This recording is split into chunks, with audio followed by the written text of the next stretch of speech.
¿Qué tal? Habla Guillermo Cobos de Care Telecom. En esta ocasión te voy a hablar de las 10 medidas de seguridad que debes de tomar en tu empresa para poder asegurar lo más importante, que es la información de tu negocio, lo que es, en este caso, lo que llamo en el artículo, el petróleo de tu negocio. La primera es segmentar de forma adecuada tu red. ¿A qué me refiero con este asunto? Muchas veces tenemos lo que se llaman redes planas. En algunas otras empresas sí se tiene cierto tipo de segmentación, sobre todo con VLANs o con segmentación en IP, pero esto no es suficiente. Lo que es necesario hacer es crear zonas de seguridad muy puntualmente identificadas, en donde los usuarios pertenecientes a ciertos grupos organizacionales, entiéndase recursos humanos, contabilidad, producción, ingeniería, etc., estén primero bien identificados y separados. Y segundo, tenemos que implementar políticas de seguridad en donde estos usuarios o grupos de usuarios puedan accesar o no solamente a las aplicaciones que tengan la posibilidad y la necesidad de hacerlo. ¿De acuerdo? Es muy importante, o es particularmente importante en este tema, aislar la zona de los servidores. Cuando se aísla la zona de los servidores, cada uno de estos servidores, ya sea virtual o real, debe de estar proveyendo el servicio solamente a los usuarios que deben ser servidos por tal aplicación. Esto es, no deberían tener acceso ni otros usuarios a este servidor, ni otras aplicaciones tratando de entrar a este servidor que no contiene dichas aplicaciones. Con esto se reduce lo que se llama la exposición al riesgo. Y entonces poco a poco vamos a ir disminuyendo lo que es la superficie expuesta. Esto es muy importante fundamentalmente por dos sentidos. Uno, la protección en sí misma de la información, y segundo, en cumplimiento de estándares. Si tú eres o estás encargado de una red en donde hay transacciones bancarias o comerciales, tienes o estás obligado por regulación a cumplir PCI, por ejemplo. Cuando tú estás siendo auditado en PCI, tienes que demostrar que los servidores que sirven para este tipo de transacciones están protegidos para solamente aceptar este tipo de tráfico. De ahí la importancia de ir segmentando no solamente el área de los usuarios en grupos organizacionales y funcionales, sino también el área de servidores como tal. Y dentro del área de servidores como tal, que en muchas ocasiones se conoce como DMZ 1, 2, 3, N, solamente se tengan estas aplicaciones en estos usuarios.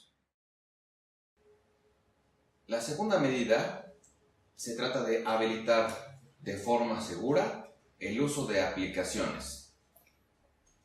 ¿De qué se trata este asunto? Bueno, tradicionalmente estamos acostumbrados a dictar y definir las políticas por IP origen, IP destino, puerto origen, puerto destino, la aplicación y si se permite o se niega el uso de tal aplicación. Ok. Eso es lo que tradicionalmente se manejaba en un principio y es la forma como nació incluso la seguridad en el tráfico. ¿Ok? Bueno, hoy en día con la web 2.0 las cosas son diferentes. Por ejemplo, si queremos bloquear Google, ¿qué vamos a bloquear? El Google Search, el Google Mail, el Google Drive, el Calendar, etcétera, etcétera, ¿no? Si bloqueamos una IP de origen en este sentido, vamos a bloquear todas las aplicaciones, que muchas de estas son usadas, si no es que todas, en los negocios hoy en día. Entonces no podemos, bajo ese enfoque, medio filtrar o medio bloquear Google. ¿Cómo es entonces que se hace al día de hoy? Lo que se hace es, primero que nada, es identificar de manera clara que la aplicación de la que estamos hablando realmente sea esa aplicación. Esto es, si estamos hablando de correo, que la aplicación de correo realmente sea la que estamos dejando o permitiendo pasar o no en este caso. ¿De acuerdo? Ok. Es por esto que debemos de implementar mecanismos incluso para poder identificar de manera clara la aplicación que estamos dejando o no pasar. Lo importante también es que, ¿y a qué me refiero? A que para que las aplicaciones, tanto hechas en casa como las comerciales, como incluso las que usan los hackers, puedan progresar o puedan tener uso en su víctima, se hacen pasar por otra aplicación. Esto es, probablemente una penetración de un hacker puede hacerse pasar por un requerimiento de DNS o simplemente por un video o por un correo incluso. Entonces, se usa el puerto del correo dentro de una infiltración. Y entonces, si en el esquema original estamos dejando pasar correo, pues ya sabemos lo que estaría pasando, en donde seríamos víctimas de esa infiltración. ¿Okay? De tal forma que hoy en día existen mecanismos para identificar si realmente estamos hablando de que es mail, sea realmente mail. Pero para esto debemos de identificar ya no solo por IP, origen, destino, puerto, etcétera, etcétera, sino por aplicaciones en sí mismas, aunque vengan enmascaradas. Más aún si vienen enmascaradas en encripción, que es encripción por SSL, que hoy en día prácticamente la mitad de todo el tráfico en Internet viene protegido por SSL, que es Secure Socket Layer, que al final del día los firewalls tradicionales o las soluciones tradicionales ven como tráfico encriptado y se asume que es un tráfico seguro. Se asume, ¿por qué? Porque obviamente los hackers identifican esta manera de actuar y mandan todos sus ataques o usan este tipo de artificios y artimañas para poder penetrar estas infraestructuras y estas redes. ¿Okay? Entonces, hoy en día tienes que identificar perfectamente bien cuáles son las aplicaciones que cruzan tu red. Bueno, como punto número 3 es implementa herramientas y procesos que den visibilidad a lo que está sucediendo en tu infraestructura informática. Esto es un complemento a la medida anterior. Si podemos incluso identificar que dentro de las aplicaciones de negocio del día a día van incrustados pequeños códigos que evidentemente están precisamente incrustados en el programa que los aloja, por decir algo, ya en Excel puedes jugar Minecraft. Si tú estás permitiendo el acceso y el curso de Excel en tus dispositivos, tienes que identificar este tipo de cuestiones. Eso es lo menos, ¿no? Pero si, por ejemplo, en un PDF, que en teoría podríamos estar pensando son inofensivos, muchos PDFs, muchos archivos de PDFs vienen ya previamente infectados con lo que se llama malware. Entonces, ¿qué es lo que debemos de hacer? Y la recomendación es, tienes que identificar todos los archivos que crucen tu red, si son o no presas ya de malware. ¿Ok? Como siguiente, número 4, es asegúrate de proteger tanto el perímetro como el centro de cómputo. Muchas veces en las empresas, en los negocios, en las operaciones, lo que se estila es, pues sí, pon un firewall de frontera y el centro de cómputo, todos tus usuarios y demás están dentro de tu red interna. Sin embargo, se ha visto estadísticamente que la mayoría de los ataques vienen de usuarios internos. Esto con o sin intención de hacerlo. Luego entonces tienes que poner e implementar medidas de seguridad del centro de cómputo hacia afuera. Entiéndase, hacia la red de los usuarios. ¿De acuerdo? Como punto número 5 incluye también protección en servidores y estaciones de trabajo reales, virtuales, locales y en la nube. Parecería muy sencillo o muy obvio, pero al final del día es muy pertinente identificar y hacer notar que el objetivo de todo hacker de cualquier nivel es la información, el petróleo de tu negocio. Es necesario también implementar medidas de seguridad locales en tus dispositivos en los que operas día a día, ya sean estaciones de trabajo, ya sean servidores, ya sean tabletas móviles, ya sean laptops y hasta tus teléfonos celulares. ¿De acuerdo? Todo esto tiene que estar en un ambiente perfectamente bien definido en materia de seguridad. Y más allá, también tienes que proteger la información que está en la nube. Tienes que implementar mecanismos que, aunque no estén tus archivos y tus informaciones en tu lugar de trabajo, entiéndase, en una nube ya sea privada o pública o una nube híbrida, puedas tú estar tranquilo que tienes la protección necesaria en todos estos ambientes. Como medida número 6 rompe la cadena de la muerte en cualquiera de sus etapas. Una intromisión de un hacker no sucede por generación espontánea. Tiene una serie de pasos muy bien identificados que tenemos que primero identificar y segundo abordar. El primer paso es precisamente la inspección, el poder identificar, el buscar el punto más débil de tu red, ya sea tu acceso, tu firewall, tu máquina misma, tu teléfono, tu laptop, tu tableta, etc. Todos los hackers tratan precisamente de identificar este punto débil, ¿ok? Que es el primer paso. Una vez que lo identifican, lo atacan, claro, ¿ok?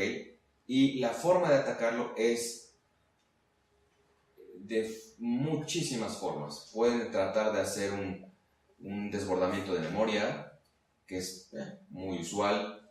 Pueden identificar el sistema operativo que tiene en tu dispositivo y buscarle vulnerabilidades, etcétera, etcétera. Hay una gama enorme de posibles fallas que pueden estar incidiendo en cualquiera de tus dispositivos fijos o móviles. ¿Okay? La tercera, ya que está identificado la debilidad de tu dispositivo, es incrustarle o bajar un pequeño programita, un código, para precisamente tomar control de tu dispositivo, cualquiera que éste sea. Vuelvo a lo mismo, celular, tableta, laptop o lo que aplique. Ya que tengo una presencia de un extraño, un hacker, en mi máquina o en mi servidor o en mi tableta, el siguiente paso es explorar qué hay ahí adentro. Una vez que estás explorando, te das cuenta de si vale la pena estar hurgando en ese dispositivo o puedes brincar a otro. Sin embargo, el hacker ya tiene posesión de tu máquina. La gran ventaja que en este momento tiene el hacker es pasar por desapercibido. Todavía no se ha concretado el ataque. En este momento el hacker está identificando cuáles informaciones tienes, los datos, tus bases de datos, tu directorio de contactos, tus hojas de Excel, en donde tienes la operación probablemente, etcétera, etcétera. El usuario, el hacker ya tiene la capacidad de estar hurgando en toda esta información. Ya que hurgó en toda esta información, tiene la facilidad de poder borrarla, modificarla o robártela o hacer nada, En este sentido, decir, ok, no vale la pena esta máquina, me brinco a otra, pero estamos en el entendido de que el hacker ya está dentro de tu computadora y puede brincar de tu computadora hacia otra computadora, interna o externa. Y entonces, aquí se aborda otro peligro, que es el que tu máquina pueda ser usada para perpetrar un ataque a un tercero.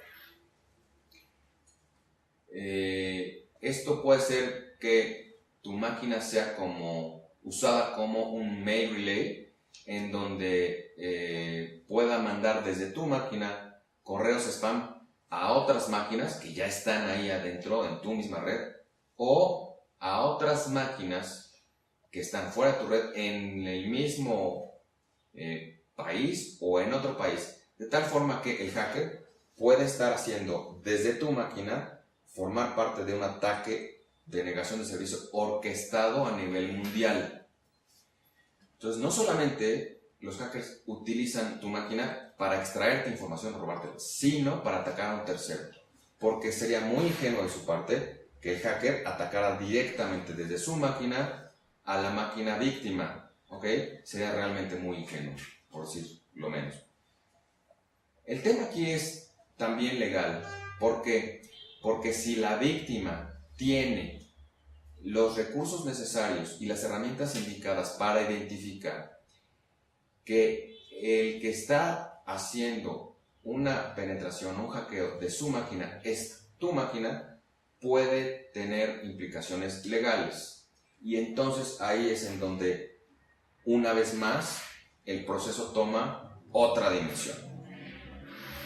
Entonces tú tienes que identificar cualquiera de estos pasos de la cadena de la muerte, así se le llama, para poder poner bloqueos a cada una de estas etapas. Esto es, cuando, por ejemplo, en la primera etapa se está haciendo un reconocimiento de vulnerabilidades, ponerle mecanismos que paren este reconocimiento. Y así sucesivamente, cuando estás siendo exfiltrado o tomado, usado para atacar a un tercero, que este ataque sea parado antes de ser perpetrado. ¿De acuerdo? Esto es a lo que se refiere con romper la cadena de la muerte. Como siguiente punto, número 7, protege y administra los dispositivos móviles incluso cuando están fuera de la oficina. ¿A qué me refiero con esto?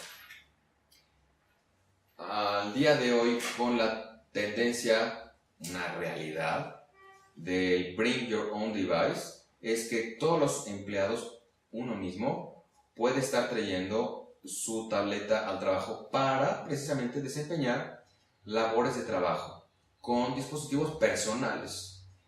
Y entonces, tú como operador de la seguridad de tu red, tienes que implementar medidas de seguridad para cuando estos dispositivos están dentro de tu infraestructura de red o podrían estar fuera de ellas. En el caso de que estén fuera de ellas, ya las tabletas, ya las laptops contienen información confidencial de tu propia empresa. Y entonces podrían estar siendo, en caso de que fueran víctimas de un hacker fuera de la oficina, pensando que no están protegidas, de precisamente la exfiltración de datos. En este caso, tendríamos que estar protegiendo la tableta o el móvil tal y como si estuviera dentro de la oficina. Incluso podríamos segmentar virtualmente la información dentro de la tableta o de la laptop, la información de la empresa, de la información personal, una segmentación virtual, de tal forma que cuando en el supuesto caso de que la tableta o el dispositivo móvil se pierda, esta información quede a resguardo, pueda ser incluso borrada de manera remota para que la información, el petróleo de tu negocio, sea salvaguardado. ¿De acuerdo? Siguiente, 8. No olvides blindar también las comunicaciones inalámbricas. Muchas veces me ha tocado llegar a las empresas en donde el Wi-Fi está abierto a cualquier proveedor, cualquier persona, cualquier visitante que quiera ingresar, y una vez adentro no hay más que hacer. El daño puede ser hecho. ¿Por qué? Porque una persona, un visitante que ya traiga alguna infección en su dispositivo móvil y entre a la red, tiene la facilidad completa de desperdigar el ataque a sus anchas. ¿Ok? Tienes también que proteger, como número 9, las aplicaciones comerciales o las hechas en casa. ¿A qué voy? Muchas veces decimos o pensamos que el tráfico está totalmente asegurado y dejamos de lado las aplicaciones. Pero ¿alguna vez has hecho tú algún examen de esas aplicaciones en materia de seguridad? Esto es, ¿le has practicado algún tipo de assessment, algún tipo de penetración ética para poder identificar si todas las aplicaciones que están dentro de tu negocio, que las usas a día a día, están propiamente blindadas o protegidas? Bueno, hay mecanismos para hacerlo. Por último, implementa inteligencia cibernética. Esto es, hay mecanismos de inteligencia artificial que pueden ser implementados en la infraestructura a lo largo y a lo ancho de la infraestructura de la operación del negocio. ¿Qué pasaría, por ejemplo, si entre los empleados se están prestando el usuario y password para entrar a X o Y aplicación, o para entrar simplemente a la red inalámbrica o a la red alambrada? ¿Qué pasa cuando yo tengo más de un acceso simultáneo a la red? Esto no es o no constituiría una falta de seguridad. Desde luego que sí, porque ¿qué caso tendría o qué sería el objetivo, el móvil, para un usuario compartirle la contraseña a otro, sino precisamente tener acceso a sus recursos, que de otra forma no tendría? ¿De acuerdo? ¿Por qué? Porque no tiene o no cumple con las credenciales para poder tener el acceso. Pero más allá, imagínense que estamos hablando de una empresa de retail en donde supongamos que voy a comprar una televisión, pero yo estoy coludido con evidentemente un empleado interno, un manejador de las bases de datos internas, y en donde yo voy a comprar una televisión de esas curvas bien bonitas que hay el día de hoy, que valen una fortuna, y le digo, oye, a ver, cuando yo te marque por teléfono, vas a modificar el precio de la televisión, digamos a 5,000 pesos, que vale mucho más, evidentemente. Entonces yo que estoy coludido con el usuario interno, que tiene permisos, que cumple con todas las de la ley, bueno, yo voy a la caja, le marco a mi amigo que está coludido, interno, evidentemente, le digo, ya voy a pasar a la caja, cámbiale de precio a la pantalla. Yo paso, la cajera dice, bueno, este es el código, vale 5,000 pesos, pago 5,000 pesos, me voy con mi televisión, salgo y no pasa nada. Marco nuevamente mi cuenta, regresa el precio original, se acabó. Le hice un robo a la compañía con todas las de la ley. Y entonces, en este asunto tenemos que poder identificar muy bien cuáles son las variables que son pertinentes para poder estar cubriendo los riesgos de negocio. Pues muchas gracias, espero que te haya servido. Si tú consideras que le puede servir a algún amigo tuyo, por favor comparte este video. Y bueno, hasta la próxima. Muchas gracias. Hasta luego.